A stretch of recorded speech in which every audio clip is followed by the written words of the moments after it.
Chapter 21, Kentuck. Our readers may not be unwilling to glance back for a brief interval at Uncle Tom's cabin on the Kentucky farm, and see what has been transpiring among those whom he has left behind. It was late in the summer afternoon, and the doors and windows of a large parlor all stood open to invite any stray breeze that might feel in a good humor to enter. Mr. Shelby sat in a large hall opening into the room, and running through the whole length of the house to a balcony in either end. Leisurely tripped back on one chair with his heels in another, and was enjoying his after-dinner cigar.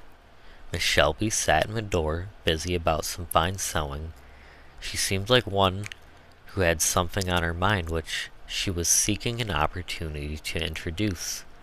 "Do you know," she said, "that Chloe has had a letter from Tom?" "Ah, has she? Tom's got some friend there, it seems. How is the old boy?" "He has been bought by a very fine family, I should think," said Miss Shelby. "Is kindly treated and has not much to do." "Ah, well, I'm glad of it, very glad," said Mr. Shelby heartily. "Tom, I suppose, will get reconciled to his southern residence. Hardly want to come up here again." "On the contrary, he inquires very anxiously," said Miss Shelby, "whence the money for his redemption is to be raised." "I'm sure I don't know," said Mr. Shelby. "Once get business running wrong, there does seem to be no end to it. It's like jumping from one bog to another. All through a swamp, borrow of one to pay another, and then borrow of another to pay one, and these confounded notes falling due before a man has time to smoke a cigar, and turn round dunning letters and dunning messages, all scamper and hurry-scurry. It doesn't seem to me, my dear, that something might be done to straighten matters. Suppose we sell off all the horses, and sell one of your farms and pay up square." "Oh, ridiculous, Emily. You're the finest woman in Kentucky. But still you haven't sense to know that you don't understand business. Women never do, and never can." "But at least," said Miss Shelby, "could not you give me some little insight into yours? A list of all your debts at least, and of all that is owed to you, and let me try and see if I can't help you to economize?" "Oh, bother, don't plague me, Emily. I can't tell exactly. I know somewhere about what things are likely to be.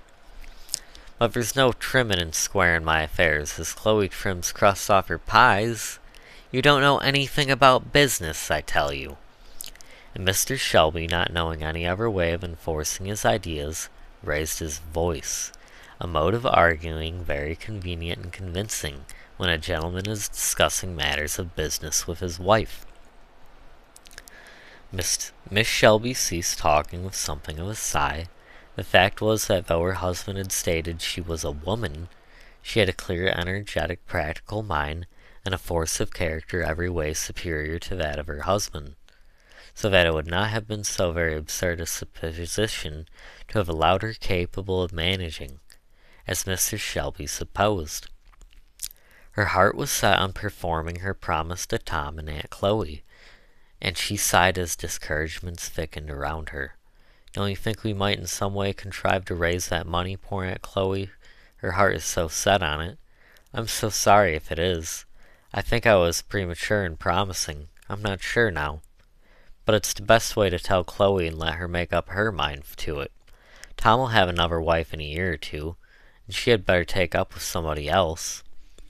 Mr. Shelby, I have taught my people that their marriages are as sacred as ours. I never could think of giving Chloe such advice. It's a pity, wife, that you have burdened them with morality above their condition and prospects. I always thought so. It's only the morality of the Bible, Mr. Shelby."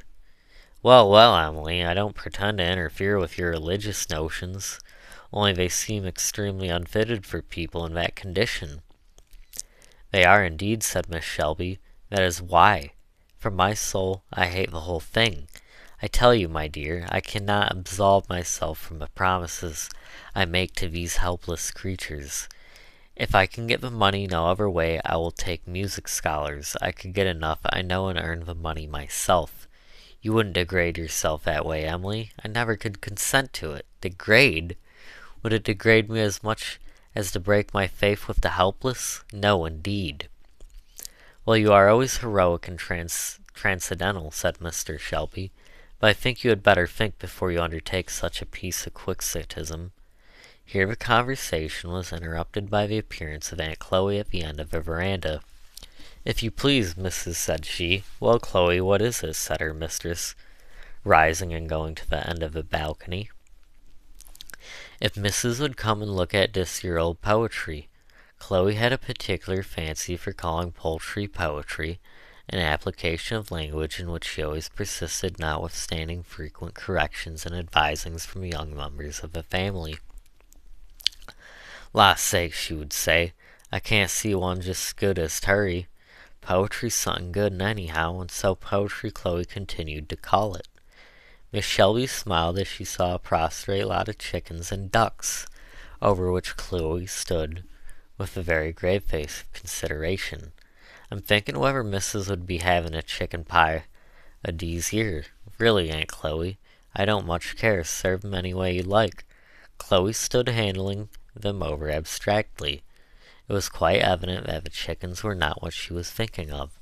At last, with a short laugh with which her tribe often introduced a doubtful proposal, she said, "Laws me, missus, what should master and missus be a-troubling for theirselves about the money, and not a-using what's right in their hands?" And Chloe laughed again. "I don't understand you, Chloe," said Mr. Shelby, nothing doubting, from her knowledge of Chloe's manner, that she had heard every word of the conversation that had passed between her and her husband. "Why, laws me, missus," said Chloe, laughing again, "other folks hires out their slaves and makes money on 'em. Don't keep such a tribe eating 'em out of house and home." "Well, Chloe, do you propose that we should hire out?" "Laws, I ain't proposing nothing. Only Sam, he said there was one of these yer perfectioners, they call 'em, in Louisville, said he wanted a good hand at cake and pastry, and said he'd give $4 a week to one. He did." "Well, Chloe." "Well, laws, I was a-thinking, missus, it's time Sally was put along to be doing something. Sally's been under my care now to some time, and she does most as well as me, considerin', and if missus would only let me go, I would help fetch up the money. I ain't afraid to put my cake nor pies, nothing 'longside no perfectioners. Confectioners, Chloe." "Law's sake, missus, 'tain't no odds. Words is no curses, can't never get 'em right." "But, Chloe, do you want to leave your children?" "Laws, missus, the boys is big enough to do the day's work. They does well enough, and Sally, she'll take the baby. She's such a purty young'un, and she won't take no looking either.